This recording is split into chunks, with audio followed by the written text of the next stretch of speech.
새벽 1시 현관문을 열자마자 시어머니께서 달려들었습니다. 밥도 안 차리고 이제야 기어들어와.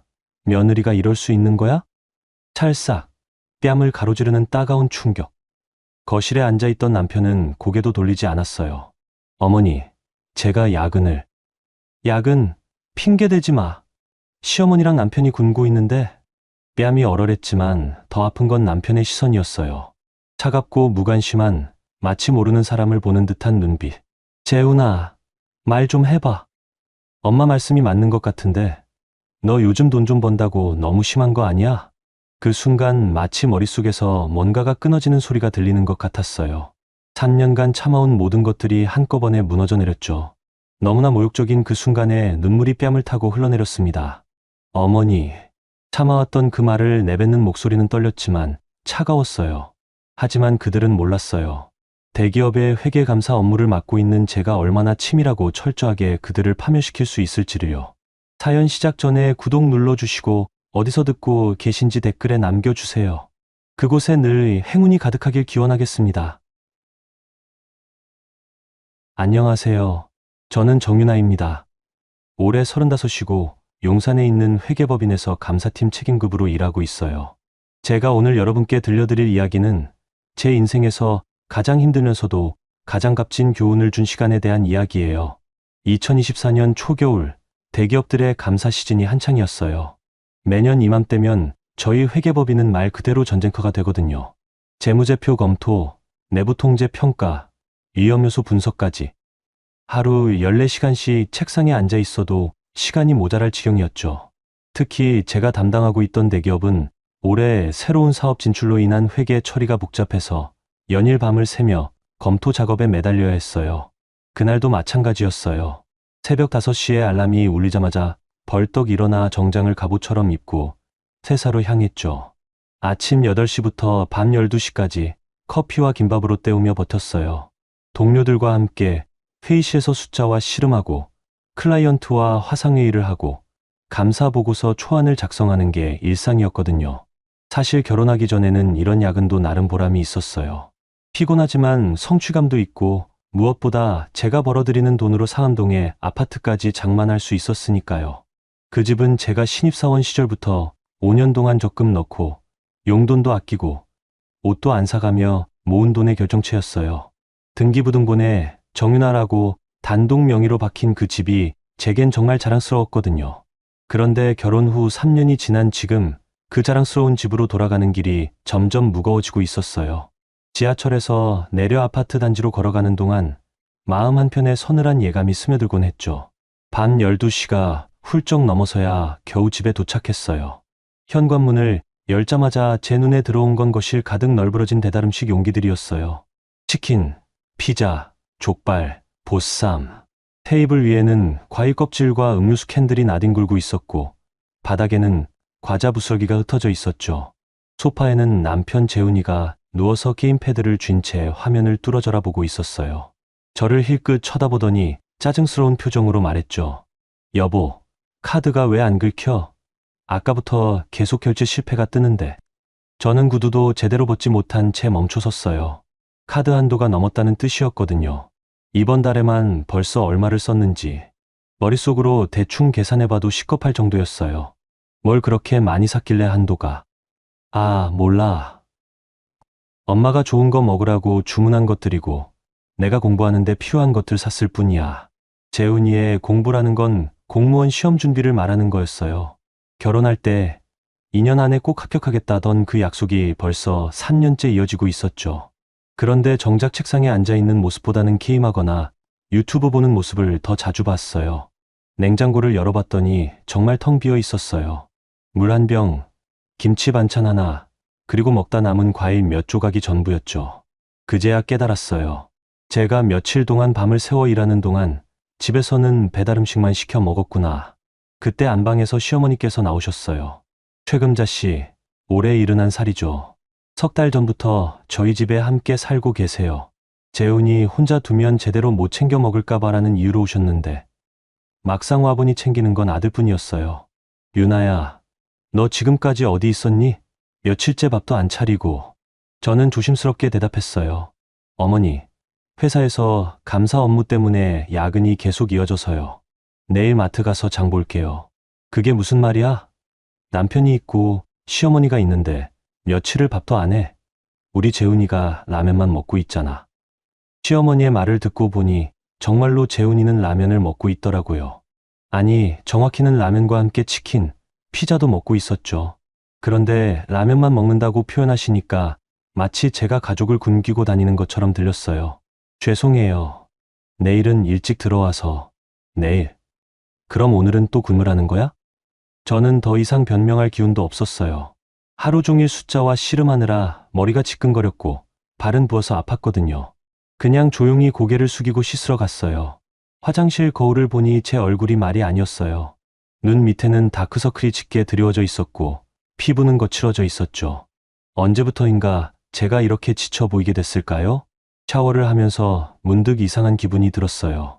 이 집이 내 집인데 내가 왜 손님처럼 눈치를 봐야 하지? 하는 생각이 든 거예요.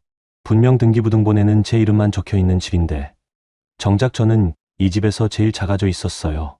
잠들기 전에 휴대폰으로 이번 달 카드 사용 내역을 확인해 봤어요. 거의 매일 배달 음식기가 나가고 있었고 게임 아이템이나 온라인 쇼핑, 결제도 여러 차례 보였어요. 그리고 이해할 수 없는 현금 인출 내역들도 있었죠. 새벽 공기가 차갑게 느껴졌어요. 겨울이 깊어져 가고 있었지만 제 마음도 그만큼 차가워지고 있다는 걸 그때는 몰랐어요. 그저 피곤해서 그런가 보다 생각하며 눈을 감았죠. 다음 날도 똑같은 알람 소리로 시작될 거라는 걸 알면서도 어떻게든 버텨내야겠다는 생각만 했어요. 그때까지는 참는 게 당연하다고 여겼거든요. 결혼이란 게 원래 그런 거라고, 가족이란 게 서로 양보하며 사는 거라고 믿고 있었으니까요. 하지만 세상에는 참으면 안 되는 선이 있다는 걸, 그리고 그 선이 곧 무너질 거라는 걸 저는 아직 깨닫지 못했어요. 다음 날 밤도 마찬가지였어요. 클라이언트 회사의 재무제표 검토가 예상보다 복잡해져서 새벽 1시가 되어서야 집에 들어설 수 있었거든요. 현관 앞에서 열쇠를 꺼내려는데 문이 벌컥 열렸어요. 시어머니께서 마치 저를 기다리고 있었던 것처럼 문 앞에 서 계셨어요. 표정이 어제보다 훨씬 험악했죠. 이제야 기어들어와. 며느리가 이럴 수 있는 거야? 구두도 제대로 벗기 전에 쏟아지는 말씀에 저는 당황했어요. 기어들어 온다는 표현이 마음에 걸렸지만 일단 사과부터 하려고 했어요. 죄송해요, 어머니. 회사 일이 좀... 회사 일? 그게 핑계가 돼? 남편 굶기고 시어머니 굶기고 다니면서? 그때까지도 저는 최대한 조심스럽게 말했어요. 목소리를 낮추고 고개를 숙이면서 말이에요. 내일은 일찍 들어와서 장도 보고 밥도 해드릴게요. 내일? 또 내일? 우리 재훈이가 며칠째 제대로 된 밥 한 끼 못 먹고 있는데? 제가 알기로는 재훈이가 배달음식을 하루에 2~3번씩 시켜 먹고 있었는데 제대로 된 밥 한 끼 못 먹는다는 말이 이해가 안 갔어요. 하지만 그냥 넘어가려고 했어요. 너무 피곤했거든요. 그런데 시어머니께서 계속 말을 이어가셨어요. 내가 그렇게 일이 중요하면 결혼은 왜 했어? 남편도 있고 시어머니도 있는데 집안일은 나 몰라라 하고? 저는 점점 답답해졌어요. 제가 벌어오는 돈으로 생활비를 대고 집값도 제가 혼자 장만했는데 왜 저만 이렇게 비난받아야 하는지 모르겠더라고요. 어머니, 죄송하지만 저도 직장인이라 업무가 있어요. 밥 먹고 싶으시면 재훈이가 해드리면 되지 않을까요? 순간 거실이 조용해졌어요. 재훈이도 게임을 멈추고 저를 쳐다봤고 시어머니 표정이 급변했어요. 뭐라고? 내가 지금 뭐라고 했어? 아니, 그냥 재훈이도 집에 있으니까 가끔은. 재훈이는 지금 공무원 시험 준비하느라 바쁜데 요리까지 시키겠다는 거야? 저는 고개를 들어 재훈이를 봤어요. 그는 소파에 누워서 게임패드를 쥐고 있었는데 화면에는 총싸움 게임이 나오고 있었어요. 어떤 공부를 하고 있는 건지 정말 궁금했죠. 재훈이는 공부하고 계신 거 맞나요? 이 말을 하자마자 저도 깜짝 놀랐어요. 평소라면 절대 이런 말 안 했을 텐데 너무 피곤해서 그런지 솔직한 생각이 그대로 나왔거든요. 시어머니의 얼굴이 벌겋게 달아올랐어요. 지금 우리 재훈이가 놀고 있다는 거야?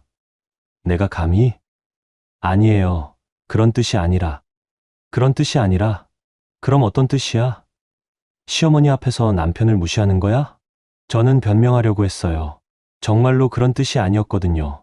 그냥 서로 도우면서 살면 좋겠다는 뜻이었는데 왜 이렇게 큰 일이 된 건지. 어머니, 오해하지 마세요. 저는 그냥 그 순간이었어요. 시어머니의 손바닥이 제 뺨을 강타했어요. 짝! 거실에 찰싹 소리가 울렸어요. 저는 충격으로 한 걸음 뒤로 물러났어요. 뺨이 얼얼했고 귓속이 웅웅거렸어요. 하지만 그것보다 더 놀라운 건 재훈이의 반응이었어요. 재훈이는 게임을 멈추고 일어났어요. 그리고 저를 향해 말했죠. 왜 엄마한테 그런 식으로 말해? 엄마가 얼마나 속상하셨는데. 저는 믿을 수가 없었어요. 방금 제가 뺨을 맞았는데 남편이 저를 위로하는 대신 시어머니 편을 드는 거였어요. 재훈아, 나 지금 맞았어. 맞았다고? 엄마가 언제 때렸어? 그냥 손이 살짝 닿은 거지. 시어머니께서도 거들었어요. 그래, 내가 언제 때렸다고 그래? 너 지금 나를 폭력배로 만들려고 하는 거야? 저는 어이가 없었어요. 분명히 때렸으면서도 때리지 않았다고 하고 남편은 아내보다 어머니 편을 들고 이게 정상적인 가족 관계인가 싶었어요. 그럼 내가 거짓말한다는 거야? 재훈이가 한숨을 쉬며 말했어요.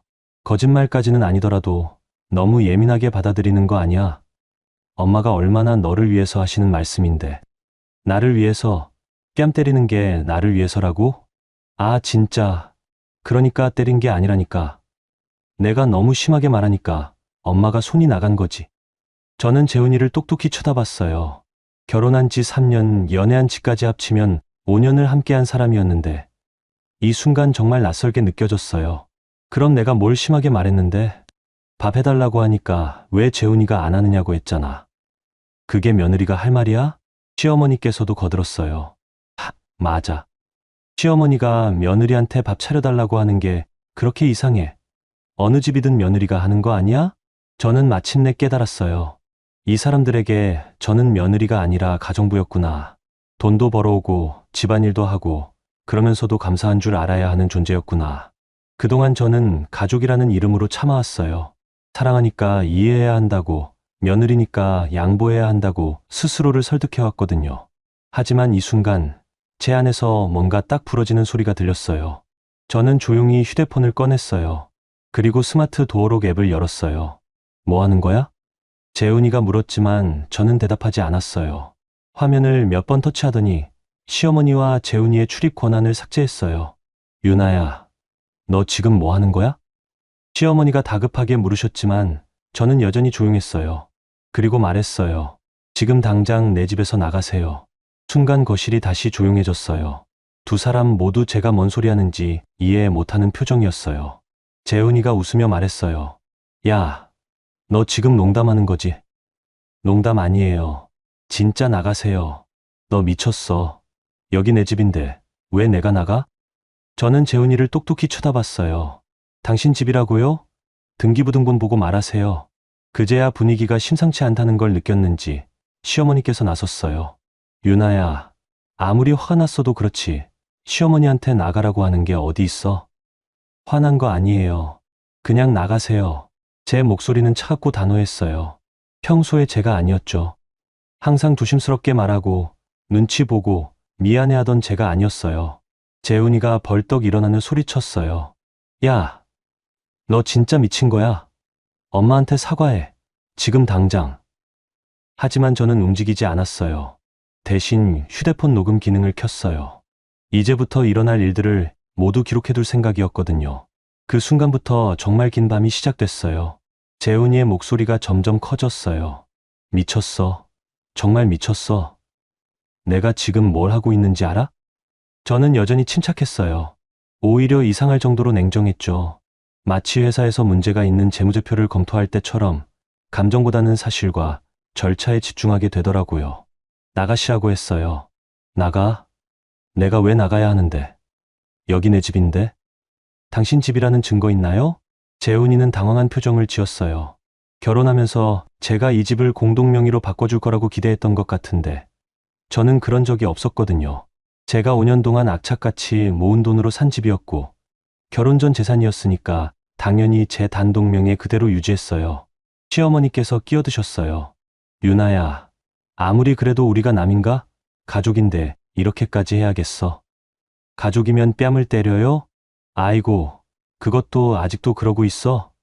내가 언제 너를 때렸다고 그래? 저는 휴대폰 화면을 보여드렸어요. 방금부터 녹음하고 있어요.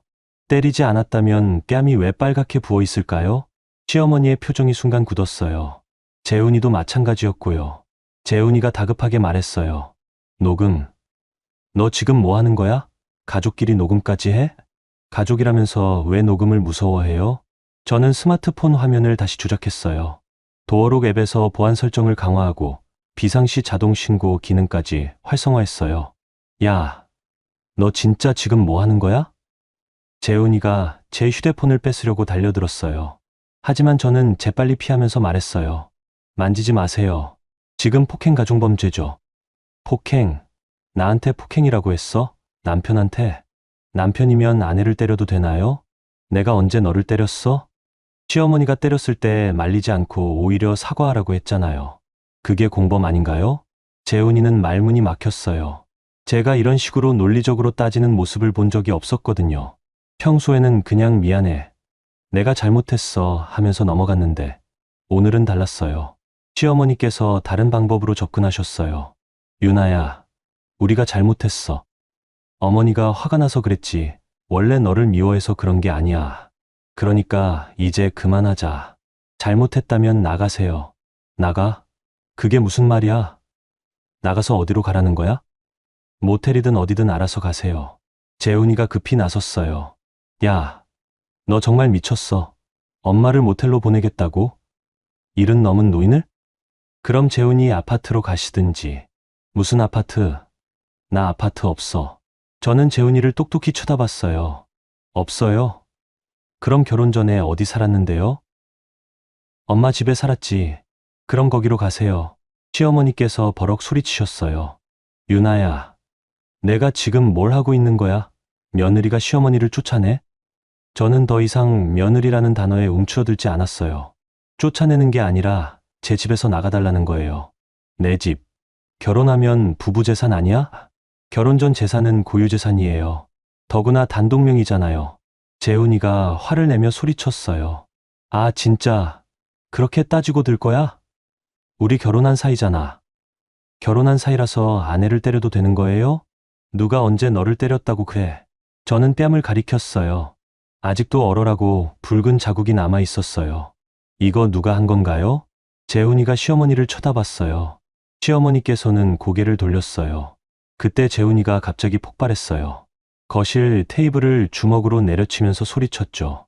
아, 이 집이 너 혼자 집이야? 내 마누라 집이 내 집 아니야? 등기부등본에는 제 이름만 나와 있어요. 등기부등본? 그래, 좋아. 그러면 이혼해, 이혼하자고. 저는 재훈이를 차분히 쳐다봤어요. 좋아요. 뭐, 이혼해요. 좋다고요. 재훈이는 예상치 못한 대답에 당황했어요. 아마 제가 안 돼, 미안해라며 사과할 줄 알았나 봐요. 시어머니께서 급히 나섰어요. 이혼? 그게 무슨 말이야? 부부싸움에 이혼이 어디 있어? 부부싸움이요? 시어머니가 며느리 뺨 때리는 게 부부싸움인가요? 아이고, 그것도 아직도 그러고 있어. 손이 살짝 닿은 걸 가지고. 저는 휴대폰을 들어 보였어요. 녹음 중이라고 했잖아요. 계속 거짓말하시는 거 다 기록되고 있어요. 그제야 두 사람이 심각성을 깨달았나 봐요. 재훈이가 다른 전략을 시도했어요. 여보야, 우리 진정하자. 다들 흥분해서 그런 거잖아. 내일 되면 다 괜찮아질 거야. 안 괜찮아져요. 나가세요. 나가면 어디서 자라고? 그건 제가 알바 아니에요. 재훈이의 얼굴이 점점 붉어졌어요. 평소에 순종적이던 아내가 이렇게 나오니까 당황스러운 모양이었어요. 너 지금 나한테 길바닥에서 자라고 하는 거야? 가고 싶은데 가서 자세요. 돈도 없는데 어떡해. 저는 지갑에서 현금을 꺼냈어요. 5만 원 정도 되는 돈이었죠.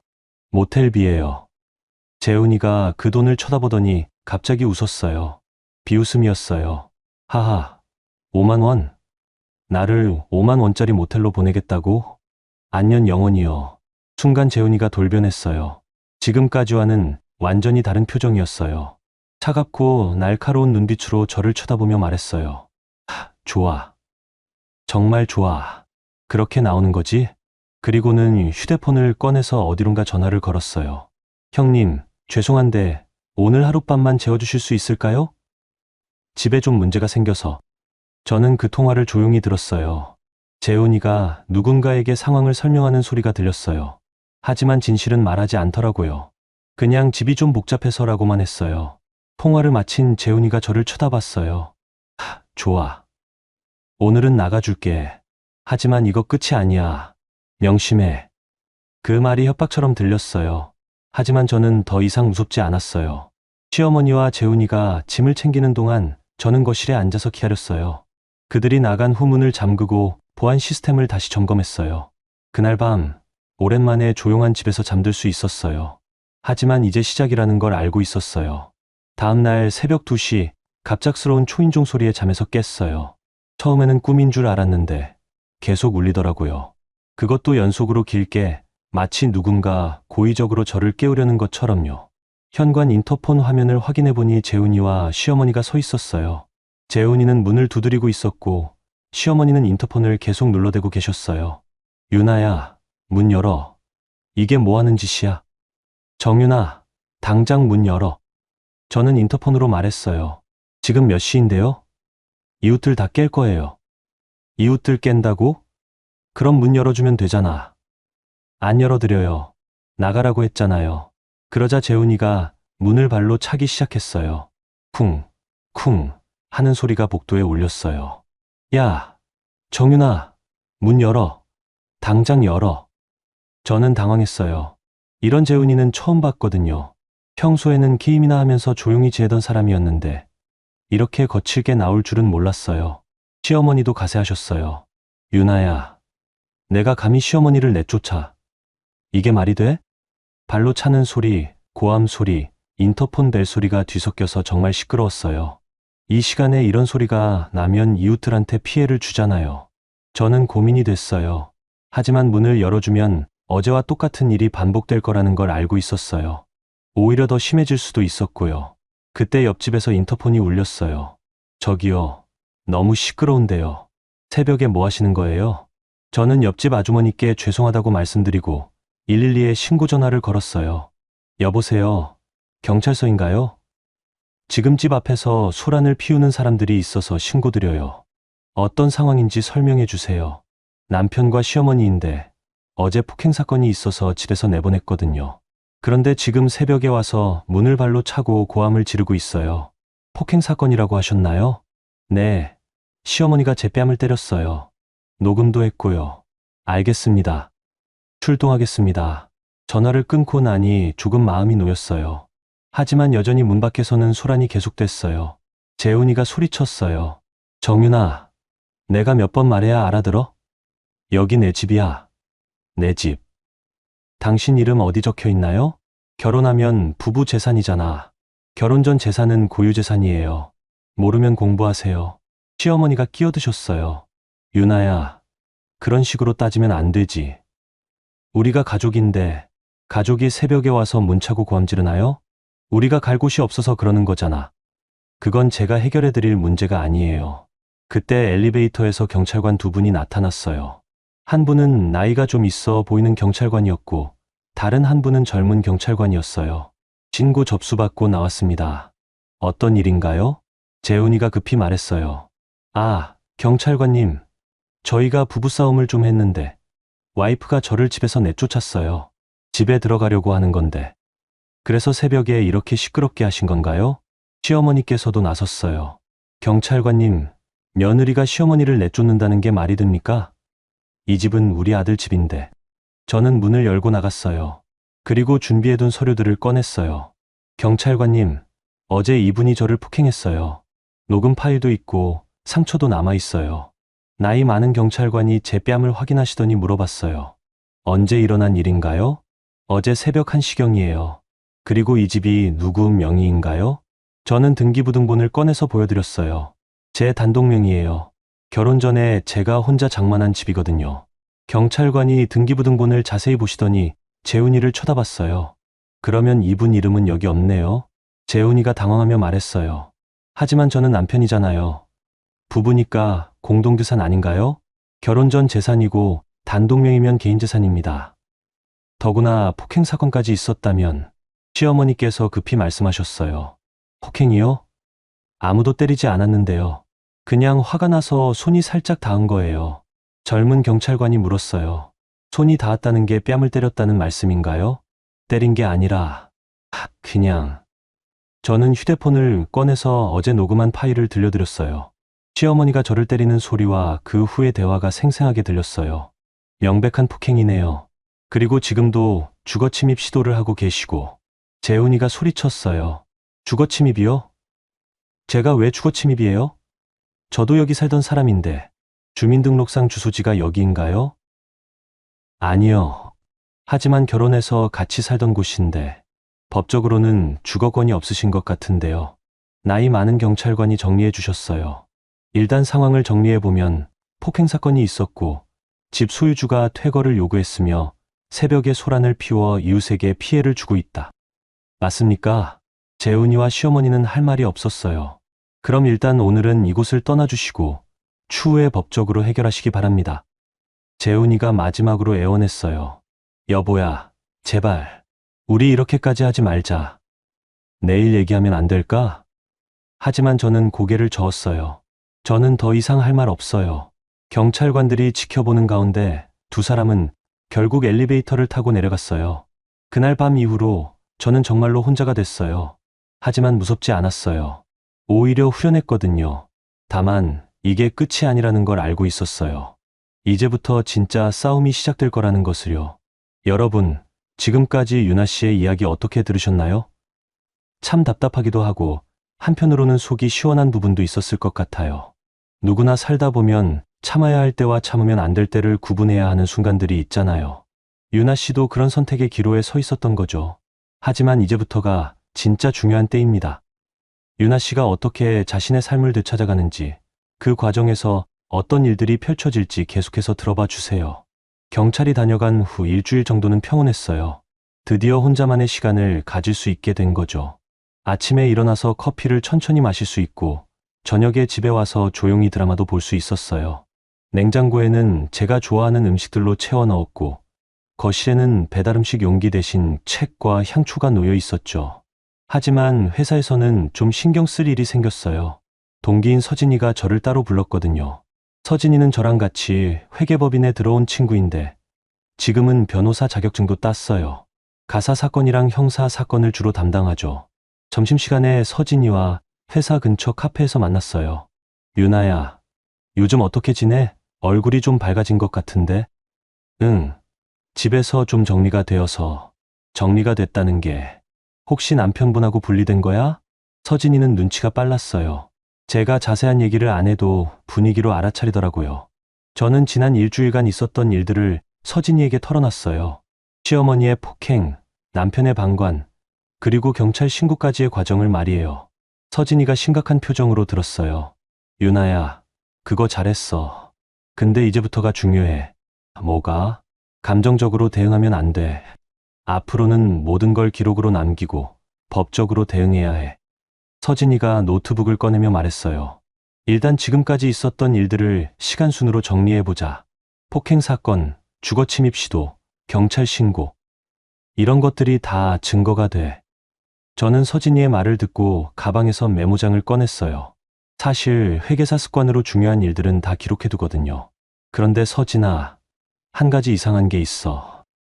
뭔데? 재훈이가 3년 동안 공무원 시험 준비한다고 했잖아. 근데 가족카드 내역을 보니까 좀 이상해. 저는 휴대폰으로 카드 사용 내역을 보여줬어요. 봐봐. 시험 접수비는 없는데 게임 아이템 결제랑 현금 인출이 계속 있어.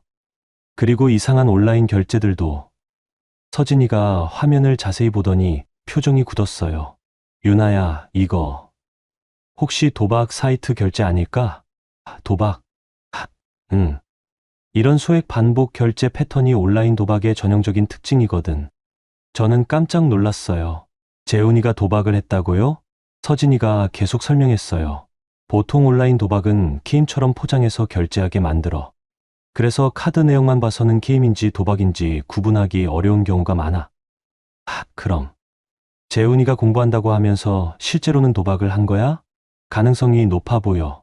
더 자세히 조사해봐야겠지만 저는 머리가 복잡해졌어요. 재훈이가 거짓말을 했다는 것보다 제 돈으로 도박을 했다는 사실이 더 충격적이었거든요. 그리고 또 하나, 서진이가 화면을 스크롤하며 말했어요. 여기 봐. 부동산 등기소, 주민센터 이런 검색 기록들이 있어. 그게 뭐, 시어머니나 남편이 너희 집에 대해 뭔가 알아본 것 같아. 혹시 주소 이전이나 주민등록 관련해서 뭔가 시도하려고 했을 수도 있어. 저는 소름이 끼쳤어요. 제가 일하는 동안 집에서 그런 일들이 벌어지고 있었다고요? 서진아, 그럼 나 어떻게 해야 해? 일단 모든 증거를 보존해. 카드 내역, 녹음 파일, 폭행 증거 사진. 다 프린트해서 보관하고 클라우드에도 백업해둬. 그리고 이혼 준비해야 해. 이건 단순한 부부싸움이 아니야. 재산을 노린 계획적인 행동일 가능성이 커.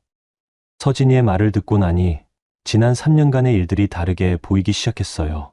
재훈이의 무직 상태, 시어머니의 갑작스러운 동거, 계속되는 생활비 요구. 이 모든 게 우연이 아니었을 수도 있다는 생각이 들었거든요. 유나야, 하나 더 중요한 거. 뭔데? 앞으로 혼자 있을 때 조심해. 이런 경우에 상대방이 더 극단적인 방법을 시도할 수도 있어. 그날 저녁 집에 돌아와서 서진이가 준 체크리스트를 따라 하나씩 정리했어요. 먼저 카드 내역을 월별로 정리해봤는데 정말 충격적이었어요. 지난 1년간 재훈이가 사용한 금액이 제 월급의 60% 정도였거든요. 그것도 공부하는 전혀 관련 없는 것들로요. 다음으로 집 보안을 점검했어요. 도어락 비밀번호를 바꾸고 창문 잠금 장치도 확인했죠. 혹시 모르니까 비상시 연락할 수 있는 번호들도 휴대폰에 저장해뒀어요. 그리고 가장 중요한 건 제 마음을 정리하는 것이었어요. 지금까지는 가족이라는 이름으로 참아왔지만 이제는 더 이상 참을 이유가 없다는 걸 깨달았거든요. 밤늦게 서진이한테서 문자가 왔어요. 유나야, 내일 시간 있을 때 내 사무실로 와. 이혼 절차에 대해 자세히 알려줄게. 그리고 한 가지 더, 상대방이 먼저 연락 와도 혼자 만나지 마. 반드시 제3자가 있는 곳에서만 대화해. 저는 서진이에게 고맙다는 메시지를 보냈어요. 이런 친구가 있다는 게 정말 다행이었거든요. 그날 밤, 처음으로 제 인생에서 중요한 결정을 내렸어요. 더 이상 눈물이나 감정으로 해결하려 하지 않고 정확한 사실과 법적 절차로 제 삶을 지켜내기로 한 거죠. 창밖으로 보이는 서울의 야경이 평소보다 더 밝게 느껴졌어요. 마치 새로운 시작을 알리는 것처럼요. 하지만 아직 제가 모르는 일들이 더 많이 숨어 있다는 것을 그때는 알지 못했어요. 다음 날 오후, 회사에서 정말 예상치 못한 일이 벌어져요. 저는 클라이언트와 감사보고서 관련 미팅을 하고 있었는데 갑자기 로비에서 술한이 벌어졌거든요. 정윤아 어디 있어? 재훈이의 목소리였어요. 회의실에 앉아있던 저는 깜짝 놀랐어요. 설마 회사까지 찾아올 줄은 몰랐거든요. 클라이언트 분들도 당황한 표정이었어요. 한 분이 물어보셨죠. 유나 책임님, 혹시 아시는 분인가요? 저는 얼굴이 빨개졌어요. 너무 부끄럽고 당황스러웠거든요. 죄송합니다. 잠깐만 확인해 보겠습니다. 회의실을 나와 로비를 보니 정말 재훈이가 와 있었어요.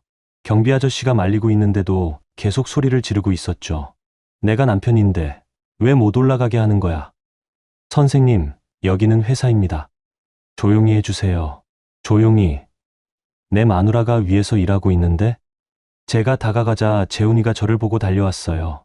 유나야, 너 왜 전화도 안 받고 집에도 안 들어와?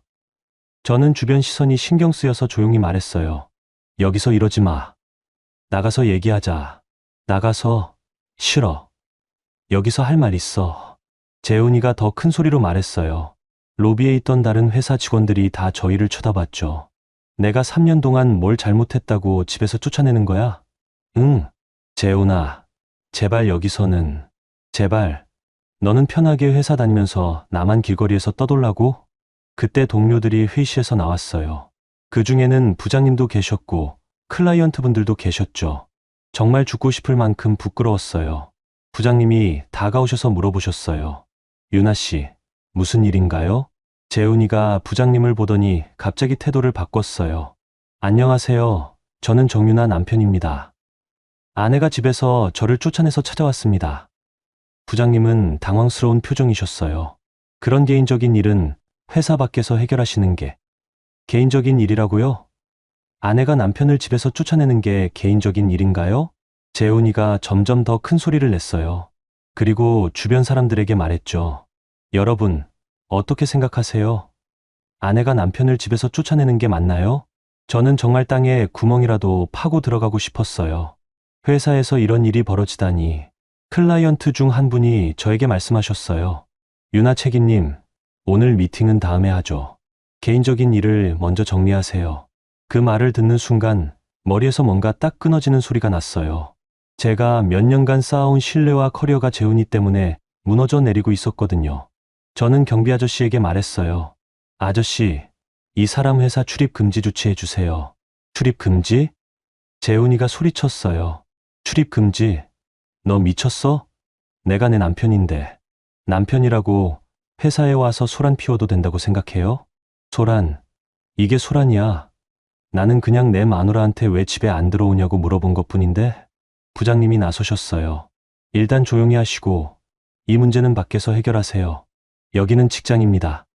재훈이가 부장님을 쳐다보더니 말했어요. 직장이라고요? 그럼 제 아내가 직장 때문에 집도 안 들어오고 남편도 버려도 되는 건가요?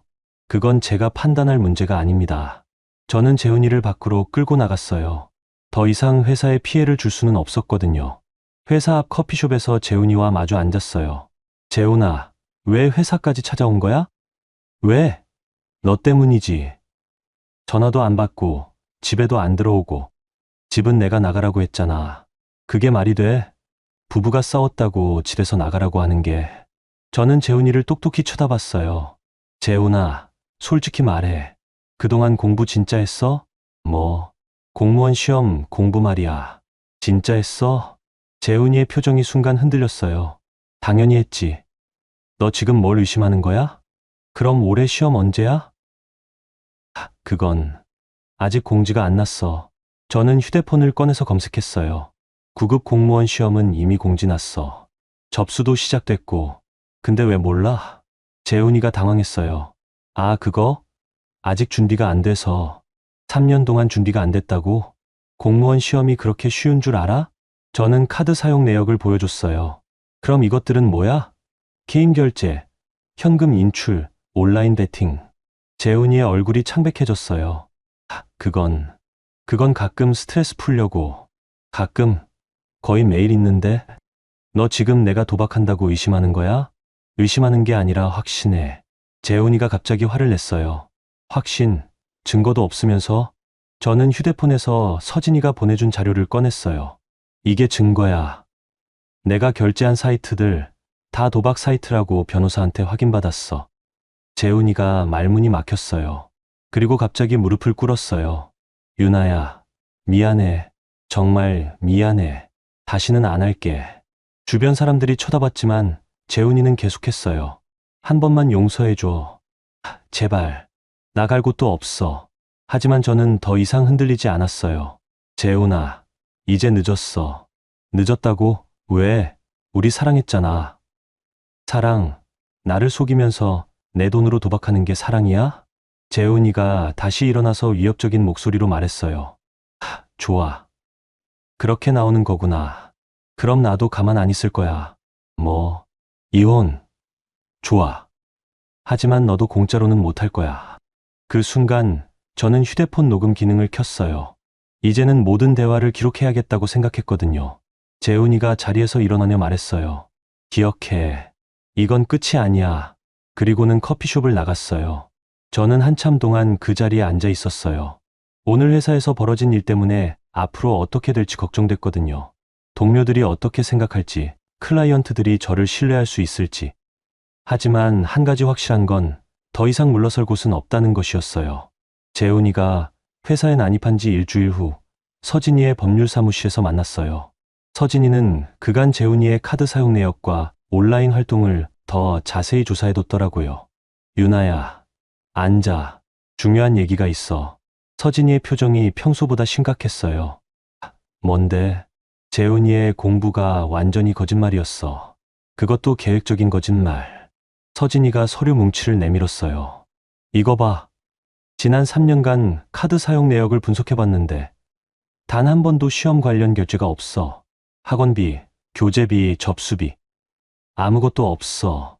그럼 그동안 뭘 한 거야? 온라인 도박이야. 그것도 꽤 심각한 수준이야. 저는 충격을 받았어요. 재훈이가 도박을 한다는 건 알고 있었지만 이렇게까지일 줄은 몰랐거든요. 더 심각한 건 따로 있어. 서진이가 다른 서류를 꺼냈어요. 시어머니 최금자 씨가 지난 석 달 동안 뭘 했는지 아니? 뭘 했는데? 너희 집 주변에서 부동산 중개업소들을 돌아다녔어. 집 시세 알아보고 매매 절차 문의하고. 저는 소름이 끼쳤어요. 그게 무슨 뜻이야? 내 집을 팔 계획이었던 것 같아. 부부 공동재산이라고 우기면서. 하지만 내 단독명의인데 그래서 더 문제야. 공동명의로 바꾸거나 아니면 다른 방법을 찾으려고 했을 거야. 서진이가 컴퓨터 화면을 보여줬어요. 이거 봐. 시어머니 휴대폰으로 검색한 기록들이야. 화면에는 정말 충격적인 검색어들이 나와 있었어요. 며느리 집 빼앗는 방법, 부부재산 공동명의 변경, 혼인 중 취득재산.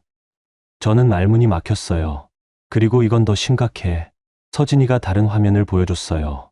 시어머니 거주권, 사시혼 인정 조건, 동거 기간과 재산권. 이게 뭔 뜻이야? 시어머니가 너희 집에서 일정 기간 살면서 거주권을 주장하려고 했던 것 같아. 그리고 재훈이와 함께 사실상 공동생활을 했다는 근거로 재산권을 주장하려고 했을 거야. 저는 정말 소름이 끼쳤어요. 그동안 제가 일하는 동안 집에서 이런 계획들이 세워지고 있었다니. 서진아, 그럼 처음부터 계획된 거였다는 얘기야? 그럴 가능성이 높아. 재훈이의 도박 빚이 얼마인지 알면 더 놀랄 거야. 얼마나? 대략 8천만 원 정도. 저는 깜짝 놀랐어요. 제가 몰랐던 사이에 재훈이가 그렇게 많은 빚을 졌다고요? 그 빚을 갚기 위해서 내 집을 노렸던 거야. 시어머니도 공범이었고, 저는 머리가 복잡해졌어요. 지난 3년간의 모든 일들이 다시 보이기 시작했거든요. 그럼 결혼도? 그건 확실하지 않아. 하지만 결혼 후 재훈이의 행동을 보면 처음부터 내 재산을 노렸을 가능성도 있어. 서진이가 제 손을 잡았어요. 유나야, 이제 확실해졌어. 이건 단순한 부부 문제가 아니야. 사기야. 사기? 응. 결혼이라는 형태로 내 재산을 노린 계획적인 사기. 그때 서진이 휴대폰이 울렸어요. 전화를 받더니 표정이 더 심각해졌어요. 응, 알겠어. 고마워. 전화를 끊고 나서 서진이가 말했어요. 유나야, 큰일이야. 뭔데? 재훈이가 가정법원에 조정 신청을 냈어. 조정? 부부재산 분할이랑 위자료 청구야. 내가 정신적 고통을 줬다면서. 저는 어이가 없었어요. 내가 정신적 고통을 줬다고? 응. 그리고 시어머니도 같이 넣었어. 며느리에게 폭행당했다고. 폭행. 내가 언제 시어머니를 폭행했는데? 우리는 알지만 법원은 모르잖아. 그들이 거짓 증언을 할 수도 있어. 저는 정말 화가 났어요. 제가 피해자인데 오히려 가해자로 몰리고 있었거든요. 서진아, 나 어떻게 해야 해? 일단 우리도 맞고소해야 해. 폭행, 주거침입, 그리고 재산상 손해에 대해서. 재산상 손해? 재훈이가 내 카드로 도박한 거, 시어머니가 내 집에 무단으로 거주한 거, 다 손해야. 서진이가 계산기를 두드렸어요. 대략적으로 계산해봐도 5천만 원은 넘을 거야. 그때 서진이가 또 다른 서류를 꺼냈어요. 그리고 이것도 중요해. 뭐야? 재훈이가 다른 여자랑 만나고 있던 것 같아. 다른 여자? 응. SNS 활동 분석해보니까 특정 여성과 자주 연락하고 있어. 그리고 호텔, 모텔 결제 내역도 있어. 저는 정말 기가 막혔어요. 도박도 모자라 바람까지 피웠다고요? 확실해? 사진도 있어. 서진이가 휴대폰을 보여줬는데 정말 재훈이가 다른 여자와 함께 있는 모습이었어요. 그 순간 지난 3년간 느꼈던 모든 죄책감이 사라졌어요. 제가 나쁜 아내라서 시어머니를 잘 모시지 못해서 문제가 생긴 줄 알았는데 알고 보니 저는 피해자였던 거죠. 서진아, 조정 날짜가 언제야? 다음 주 금요일. 좋아. 가자. 진실을 밝혀보자. 서진이가 미소를 지었어요. 그래, 그런 마음가짐이어야 해. 이제부터는 내가 공격하는 거야. 법률 사무실을 나오면서 저는 처음으로 자신감이 들었어요. 이제는 감정이 아니라 사실로 싸울 수 있었거든요. 하지만 진짜 큰 반전은 조정 당일에 기다리고 있었어요. 조정 당일 가정법원에 도착했을 때 재훈이와 시어머니가 이미 와 있었어요. 그들 옆에는 변호사도 한 명 서 있었죠. 저는 서진이와 함께 반대편에 앉았어요. 조정 담당관이 사건을 정리하며 말했어요. 부부재산 분할 및 위자료 청구 조정입니다. 신청인 측부터 주장을 말씀해 보세요.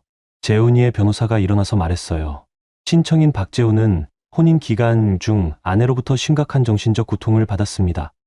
집에서 쫓겨나고 시어머니까지 폭행당하는 등. 시어머니가 거들었어요. 맞습니다. 며느리가 저를 때렸어요. 증인도 있어요. 저는 서진이를 봤어요. 서진이가 고개를 끄덕이며 일어났어요. 상대방 주장은 모두 거짓입니다. 오히려 피신청인이 피해자입니다. 서진이가 준비해온 서류들을 제출했어요. 첫째, 시어머니가 며느리를 폭행한 증거입니다. 녹음 파일과 상처 사진이 있습니다. 재훈이 변호사가 말했어요. 그 녹음 파일은 조작된 것일 수 있습니다. 조작됐다는 증거가 있으신가요? 서진이가 계속했어요. 둘째, 신청인 박재훈의 도박 사실과 불륜 증거입니다. 서진이가 카드 사용 내역과 사진들을 제출했어요. 재훈이의 얼굴이 창백해졌어요. 이건 어떻게 구한 거야? 합법적인 방법으로 수집한 증거입니다. 조정 담당관이 서류를 검토하더니 재훈이를 쳐다봤어요. 신청인은 이 증거들에 대해 어떻게 생각하시나요? 재훈이가 당황하며 말했어요. 도박은 좀 했지만 그렇게 심각한 수준은 아니고 3년간 8천만 원이 심각하지 않다고 하시나요? 8천만 원. 그렇게 많이는. 서진이가 계산서를 보여줬어요. 정확한 금액은 8,340만 원입니다. 재훈이는 말문이 막혔어요. 서진이가 계속했어요. 그리고 불륜에 대해서는 어떻게 설명하시겠습니까? 재훈이 변호사가 나섰어요. 그건 일시적인 실수였을 뿐입니다. 일시적 실수가 6개월간 계속됐나요? 조정 담당관이 시어머니를 보며 물었어요. 신청인 어머니는 며느리가 폭행했다고 주장하셨는데 증거가 있나요? 시어머니가 당황했어요. 증거요? 맞았으니까 아픈 거 아닙니까? 의료진단서나 목격자 증언이 있으신가요? 그건 없지만 서진이가 말했어요. 오히려 시어머니가 며느리를 폭행한 증거는 명확합니다. 녹음 파일을 다시 들려드리겠습니다. 녹음 파일이 재생됐어요. 시어머니가 저를 때리는 소리와 그 후의 대화가 생생하게 들렸어요. 시어머니의 얼굴이 빨개졌어요. 그때 제가 너무 화가 나서. 조정 담당관이 정리했어요. 지금까지들은 바로는 신청인 측의 주장에 신빙성이 부족해 보입니다. 오히려 피신청인이 피해자인 것 같은데요. 그때 서진이가 폭탄을 터뜨렸어요. 한 가지 더 중요한 사실이 있습니다. 무엇입니까? 신청인과 그 어머니가 피신청인의 재산을 노리고 계획적으로 접근한 정황이 있습니다. 서진이가 시어머니의 인터넷 검색 기록을 제출했어요. 조정 담당관이 그 자료를 보더니 놀란 표정을 지었어요. 이게 정말입니까? 시어머니가 급히 말했어요. 그건 그냥 궁금해서 찾아본 거예요. 며느리 집 빼앗는 방법이 단순한 호기심인가요? 재훈이가 갑자기 소리쳤어요. 그만해. 이제 그만하자고. 조정 담당관이 재훈이를 쳐다봤어요. 신청인, 조용히 하세요. 재훈이가 다시 폭발했어요. 조용히. 내 인생이 망가지고 있는데 조용히 하라고? 신청인, 계속 그러시면 조정을 중단하겠습니다. 재훈이가 갑자기 저를 보며 말했어요. 유나야, 우리 이렇게까지 할 필요 있어. 그냥 조용히 이혼하자. 저는 재훈이를 차분히 쳐다봤어요. 조용히 이혼? 내가 도둑 맞은 돈은 어떻게 하라고? 돈. 당신이 내 카드로 도박한 8천만 원 말이야. 재훈이가 당황했어요. 그건 갚을게. 언제? 어떻게? 그건 조정 담당관이 정리했어요. 신청인 측의 재산분할 및 위자료 청구는 받아들이기 어려워 보입니다. 오히려 피신청인이 손해배상을 청구할 근거가 더 충분해 보이네요. 재훈이 변호사가 말했어요. 그럼 조정이 성립되지 않는다는 말씀인가요? 신청인 측에서 주장을 철회하시면 이혼에만 합의하는 것으로 하겠습니다. 재훈이와 시어머니가 수군거렸어요. 그러더니 변호사와 상의한 후에 말했어요. 알겠습니다. 철회하겠습니다. 조정 담당관이 저를 봤어요. 피신청인은 어떻게 하시겠습니까? 저는 서진이를 봤어요. 서진이가 고개를 끄덕였어요. 이혼에 동의합니다. 단, 재산은 각자 가진 것으로 하고 상대방에게 받을 돈은 따로 청구하겠습니다. 알겠습니다. 조정이 끝나고 나서 재훈이가 저에게 다가왔어요. 유나야, 한 번만. 이젠 남이에요. 연락하지 마세요. 시어머니가 마지막으로 말했어요. 유나야, 그래도 우리가 3년간 가족이었는데. 저는 시어머니를 똑똑히 쳐다봤어요. 가족이 며느리를 때리고 재산을 빼앗으려고 하나요? 시어머니는 할 말이 없었어요. 법원을 나오면서 서진이가 말했어요. 수고했어. 이제 정말 끝이야. 응, 고마워. 그날 저녁 집에 돌아와서 처음으로 깊은 숨을 쉬었어요. 3년간의 악몽이 끝났다는 안도감이 들었거든요. 거실에서 혼자 앉아 있는데 문득 이상한 기분이 들었어요. 무섭거나 외롭지 않았어요. 오히려 자유롭고 평온했죠. 창밖으로 보이는 서울의 야경이 예전보다 더 아름다워 보였어요. 이제 정말로 제 삶이 시작된다는 생각이 들었거든요. 휴대폰에 서진이한테서 문자가 왔어요. 축하해. 오늘 저녁은 내가 살게. 새로운 시작 건배하자. 저는 웃으며 답장을 보냈어요. 고마워. 정말 고마워. 이제야 내 집이라는 생각이 들었어요. 진짜로요.